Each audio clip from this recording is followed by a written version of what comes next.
I found out my father had celebrated his 60th birthday without me when a cousin accidentally streamed the entire party live. The luxury hotel ballroom glittered with chandeliers while my brother smiled as he paid the bill using the emergency credit card I had trusted him with only hours earlier. They had told me father was too sick to celebrate and needed money for medicine instead. They never imagined the payment would suddenly fail, or that their perfect evening would collapse before every wealthy relative watching. Before we begin, dear friends, please help me. Your subscription is very valuable to me. Please subscribe to the channel for more stories like this. My name is Alisha. I was 32 years old. I worked as a senior financial analyst for a logistics company in Chicago. My salary was comfortable. My bonuses were generous. Yet my family never respected how I earned every dollar. My younger brother, Sheryar, was the golden child. He jumped between failed business ideas, borrowed money constantly, and somehow remained everyone's favorite. My parents always excused him. They called him ambitious. They called me ordinary. According to them, I lacked glamour because I worked long hours instead of showing off expensive clothes and luxury vacations. I quietly paid their electricity bill every month. I covered the internet service. I financed their private health insurance. I even transferred $1,800 on the first day of every month for groceries and household expenses. Nobody thanked me. They simply expected another transfer. 3 weeks before father's retirement party, Sheryar called sounding strangely emotional. His voice trembled. He said father had developed heart complications. Doctors wanted additional tests costing thousands of dollars. He claimed there would be no birthday celebration because every spare cent was needed for treatment. I believed him immediately. Father had worked 40 years repairing commercial elevators. His retirement should have been peaceful, not filled with hospital visits. I offered to wire money. Sheryar refused. Instead, he begged for access to my emergency credit card connected directly to my premium checking account. He promised he would use it only for medicine and groceries because pharmacies accepted credit more easily than bank transfers. I hesitated. That card carried a $40,000 limit. Still, family came first. I handed him the card outside my office building. He hugged me tightly. His expensive cologne smelled oddly familiar despite his constant complaints about being broke. As he walked away, I noticed a luxury watch peeking beneath his sleeve. It looked identical to a $3,000 Swiss model I had admired in an airport boutique months earlier. I ignored the thought. Suspicion felt cruel when someone claimed our father was fighting for his health. The following week became a blur of spreadsheets, client meetings, and 12-hour workdays. Every evening I texted Sheryar asking how father felt. Every reply sounded reassuring but vague. He always said the medication was helping.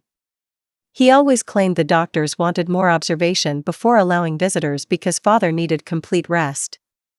I accepted every explanation. Looking back, I realized trust can become the most dangerous blindfold a person ever wears. Friday finally arrived.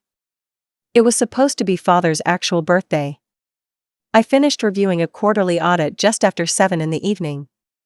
My manager congratulated me for discovering a costly accounting error that saved the company almost $200,000. Everyone applauded. I smiled politely. All I wanted was to get home, prepare homemade soup, and ask whether father might finally feel well enough for a visit. During the train ride, my phone buzzed with dozens of social media notifications. I normally ignored them. One alert caught my attention because it came from a distant cousin who rarely posted anything. Without thinking, I opened the video. My heartbeat stopped instantly. Golden balloons floated across a magnificent hotel ballroom. Crystal chandeliers reflected soft amber light across polished marble floors.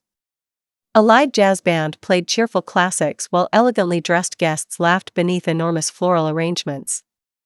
The camera panned toward the center stage. There stood my father. Healthy. Smiling.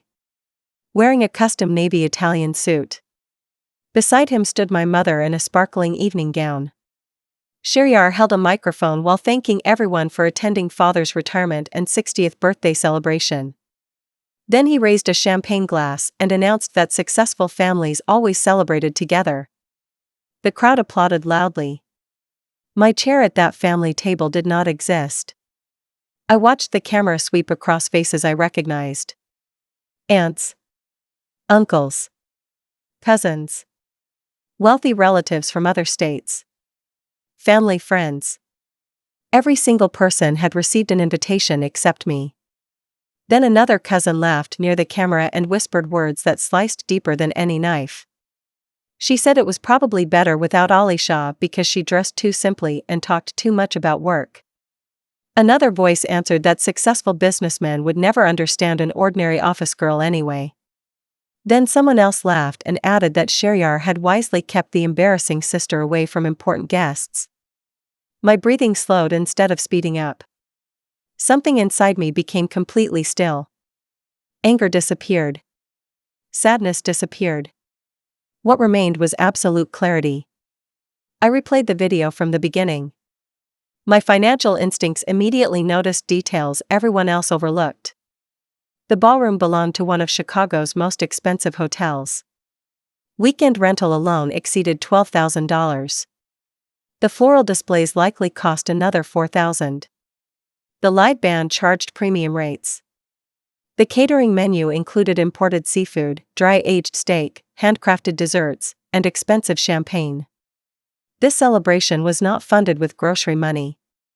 It was funded with my emergency credit card. I looked at the timestamp. Dinner service had just begun. The final payment had probably not been processed yet. I opened my banking application without hesitation. I opened the banking application and confirmed exactly what I expected. Pending charges totaling $20,846 appeared under the hotel's merchant account. They were awaiting final authorization. Perfect.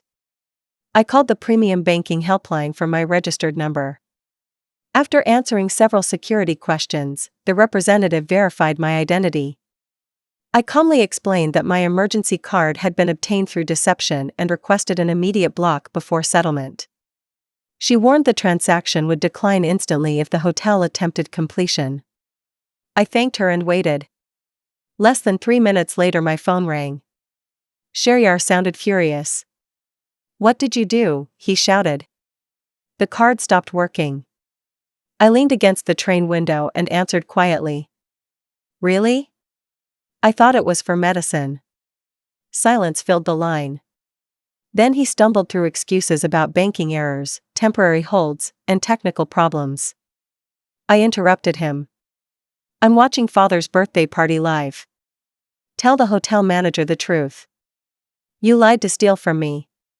He cursed and disconnected. I immediately downloaded every account statement, every text message, and every call record connected to the card. I saved screenshots of the livestream before anyone could delete it. Then I emailed everything to my personal legal archive and my attorney, whom I had retained years earlier for estate planning and financial matters. Evidence mattered more than emotion.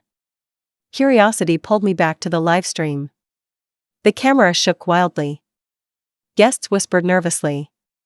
The hotel manager stood beside Shehryar holding a payment terminal with an expression that had clearly lost all patience. My brother kept inserting the card again and again. Each attempt failed. My mother's smile disappeared. Father looked confused as relatives began exchanging uncomfortable glances. Someone could be heard asking whether another card was available. Another guest joked that perhaps the bank suspected fraud. Nobody laughed. The manager finally spoke loudly enough for the livestream microphone to capture every word. He explained that the payment authorization had been declined and the outstanding balance had to be settled immediately. Otherwise, hotel policy required contacting security and, if necessary, local police because the signed contract remained unpaid. Shehryar's face turned pale. He whispered frantically into his phone while searching every pocket. My mother removed her jewelry, hoping appearances could somehow solve mathematics. Father stared from one family member to another, clearly realizing something was terribly wrong. Wealthy relatives who had admired their glamorous evening only minutes earlier slowly stepped backward, unwilling to become associated with public embarrassment. Their polished confidence dissolved into awkward silence while the magnificent ballroom suddenly felt far smaller than before. I did not rush to the hotel. There was nothing for me to rescue. Instead, I sat inside the quiet train carriage and watched justice unfold one frame at a time. Another cousin continued streaming without realizing the video had become the most valuable evidence I could ever receive.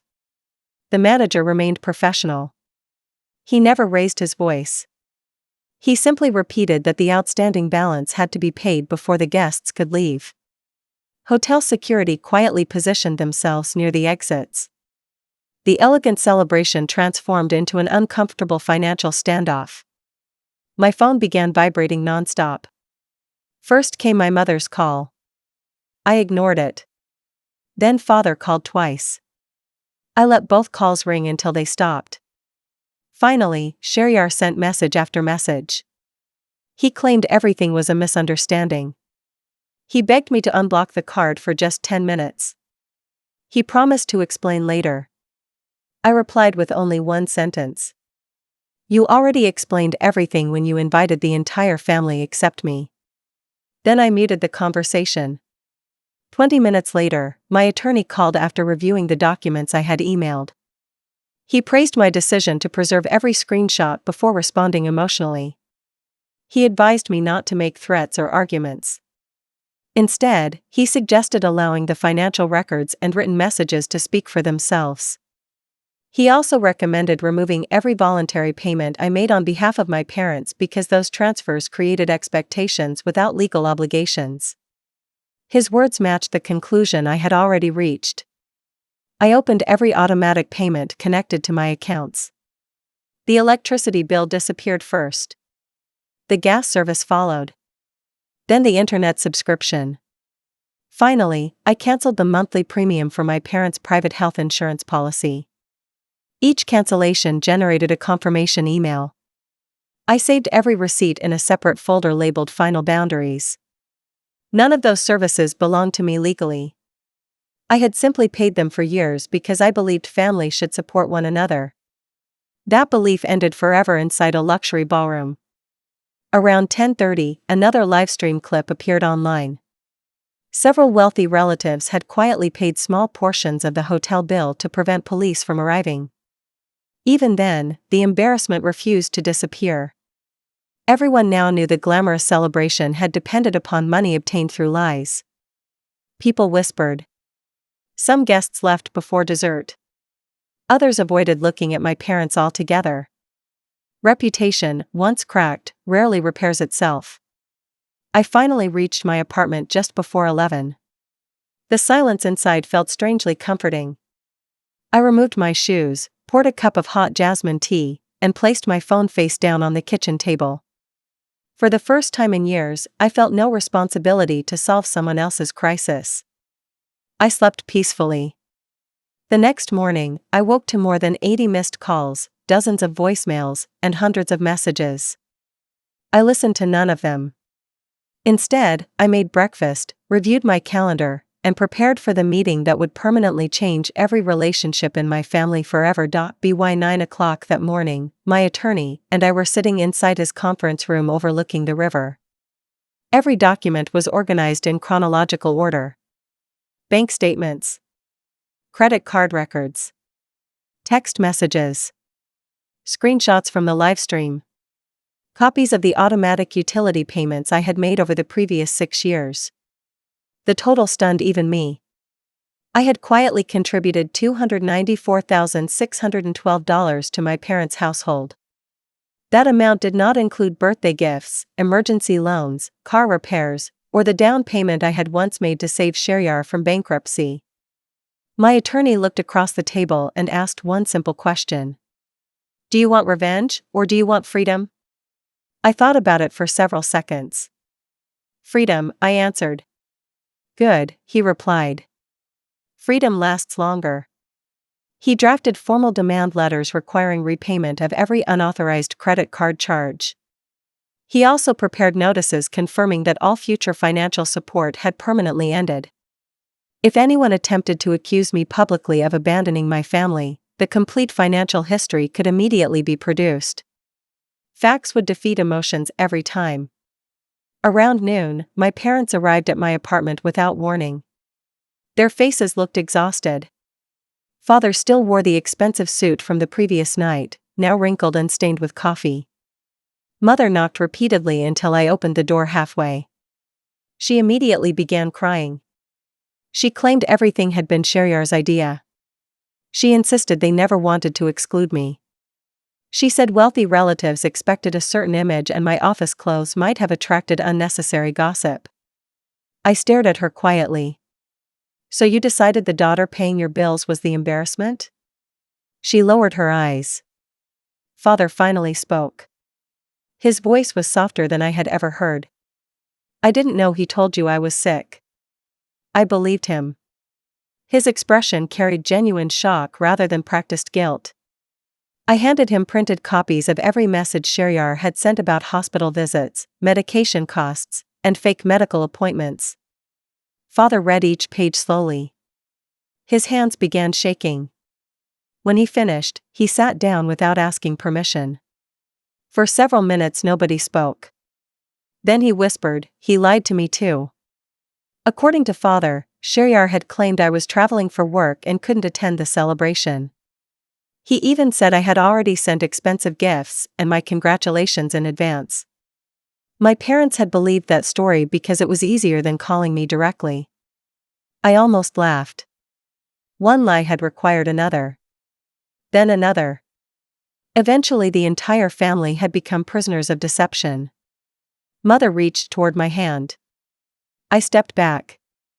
"There is nothing left to discuss," I said calmly. I loved helping this family. I never loved being used. I placed 3 envelopes on the coffee table. The first contained confirmation that every household payment had ended. The second contained the attorney's repayment demand. The third contained copies of every financial transfer I had made during the previous 6 years. Father opened the last envelope. He stared at the total for a very long time. Tears filled his eyes. "I never knew it was this much," he whispered. "You never asked," I answered quietly. Those 4 words hurt him far more than any shouting ever could. Father left my apartment in complete silence. Mother followed him without another word. For the first time in my life, nobody demanded money before walking out my door. The quiet that remained felt heavier than anger yet lighter than obligation. I spent the rest of the afternoon changing every password connected to my finances. I replaced emergency contacts. I removed Sheryar as an authorized user from every account and investment platform. My financial advisor helped me create a new trust that protected my savings from future family claims. Every document was notarized before sunset. Nothing would ever depend on verbal promises again. 3 days later, the consequences reached Sheryar. The hotel filed a civil claim for the unpaid balance that relatives had reluctantly covered after the failed payment. Several guests demanded reimbursement because they had transferred money simply to avoid a public scandal. One wealthy uncle, who had previously planned to invest in Sheryar's newest business venture, withdrew immediately after learning the truth. Word spread quickly through professional circles. People who lied about family rarely inspired confidence with investors. Within 2 weeks, every potential partnership disappeared. Meanwhile, relatives began contacting me privately. Many apologized for believing the stories they had heard. Others admitted they had always assumed my parents supported me financially instead of the other way around. I never argued. I simply emailed the payment records whenever someone questioned the facts. Numbers required no dramatic speeches. Dates, invoices, and bank transfers answered every accusation. 1 month later, Father requested a meeting at a small neighborhood cafe. I agreed because my attorney encouraged maintaining polite but documented communication. Father arrived alone. He looked older than I remembered. Retirement had not brought peace. It had brought regret. He placed a small envelope on the table. Inside was a handwritten letter. He apologized for allowing appearances to become more important than gratitude. He admitted he had spent years accepting my support without asking how many sacrifices it required. He confessed that every compliment given to Sheryar had slowly blinded him to the daughter quietly carrying the entire household. At the bottom of the page, he wrote one sentence that stayed with me forever. The child who asks for nothing is often the one we neglect the most. I folded the letter carefully. I forgive you, I said. But forgiveness is not the same as returning. He nodded. I know.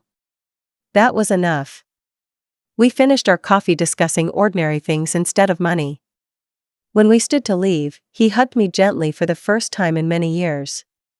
There were no promises. No requests. No manipulation. Just acceptance. As for Sheryar, he never apologized.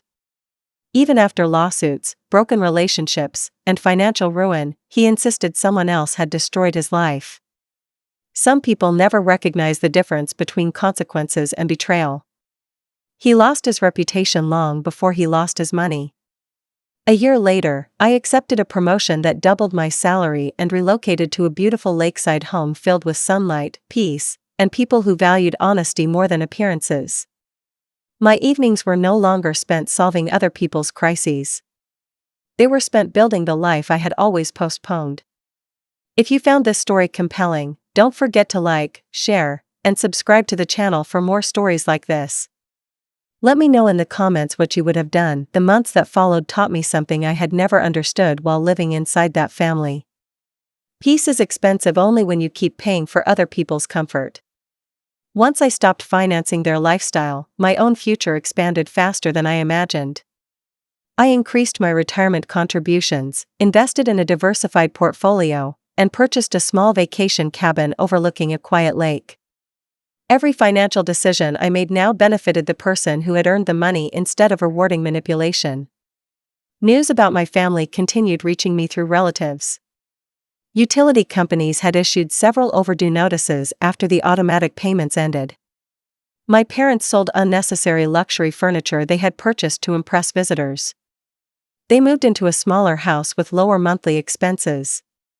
Surprisingly, that change helped them. Without pretending to be wealthier than they really were, they finally began living within their means. Father occasionally sent short messages asking how work was going. I answered politely. We slowly rebuilt a limited relationship based on honesty instead of financial dependence.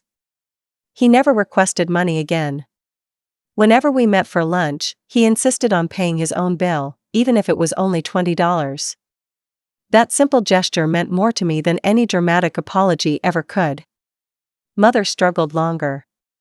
She often complained that the family no longer gathered as often because there was nobody quietly paying for celebrations behind the scenes. Eventually, she admitted something painful. She had confused generosity with obligation. She believed my success automatically belonged to everyone else. Accepting that mistake took her years, but she finally accepted it. As for me, I stopped apologizing for being an ordinary working woman. That label had once been used as an insult. Now it became my greatest source of pride. My ordinary job had built an extraordinary life through discipline, patience, and honest effort. I did not inherit wealth. I created stability one paycheck at a time. Sometimes I remembered that live stream and wondered what would have happened if my cousin had never pressed the broadcast button. Perhaps the deception would have continued for years. Perhaps I would still be paying every bill while being excluded from every important family moment. Fate has unusual ways of exposing the truth. In my case, it arrived through a shaky phone camera and an unpaid hotel invoice. Looking back, I no longer feel anger when I remember that birthday party. I feel gratitude. It revealed every hidden relationship exactly as it truly was. Lies collapsed. Masks disappeared. Financial dependence ended. My life became quieter, healthier, and infinitely more peaceful because one act of betrayal forced me to choose myself at last. That night, they believed they were celebrating my father's retirement. They never realized they were witnessing the retirement of the family's endless access to my kindness. The final chapter of this story is not about revenge. It is about the quiet strength that arrives after someone finally stops confusing love with endless sacrifice. I learned that healthy boundaries are not punishment. They are protection. Every paycheck I earned afterward reminded me that honest work deserves honest respect. I volunteered with a local mentoring program for young women entering the financial profession. Many of them struggled with guilt because relatives expected constant financial support. I never told them my entire story. Instead, I encouraged them to value transparency, written agreements, and self-respect. Kindness, I explained, should never require deception. My closest friends became the family I chose. We celebrated birthdays, promotions, ordinary dinners, and quiet weekends without hidden expectations. Every invitation included everyone. Nobody measured another person's worth by clothing, income, or social status. That simple honesty felt richer than any luxury ballroom. Occasionally, I received updates that Sheryar still blamed me for everything. His excuses changed, but his attitude never did. I wished him no harm. I simply refused to rescue him again. That decision gave both of us the opportunity to face reality. Some lessons cannot be borrowed. They must be lived. When I think about my father's 60th birthday, I no longer remember the humiliation. I remember the moment I chose truth over approval. That choice changed every year that followed. If someone listening today feels trapped by manipulation, please remember this. You can love people without financing their dishonesty. You can forgive someone without reopening the door they repeatedly abused. Your peace matters. Your dignity matters. Your future matters. Never apologize for protecting what you worked so hard to build. Real family celebrates your success, never hides it. Real love speaks honestly, never through calculated lies. My journey ended with freedom, gratitude, confidence, hope, and lasting peace. If you found this story compelling, don't forget to like, share, and subscribe to the channel for more stories like this. Let me know in the comments what you would have done. Thank you for listening. Take care of yourself, always. Choose wisdom before emotion. Keep records. Trust actions, not promises. Build patiently. Save consistently. Invest wisely. Sleep peacefully. Smile freely. Tomorrow belongs to those who protect their values. May your courage always exceed your fear. May your kindness remain, but never without discernment. Every ending creates another beginning. Walk forward proudly. Live honestly. Love wisely. Dream boldly. Stand firmly. Prosper generously. Remember everything. Forget nothing important. Keep growing. Keep believing. Keep moving forward every single day. Your best chapters still await. Believe that. Always. Thank you again. Goodbye for now. Until next time, stay safe, stay strong, stay hopeful, stay grateful, and keep choosing yourself every single time. Peace begins within. Freedom follows. Always.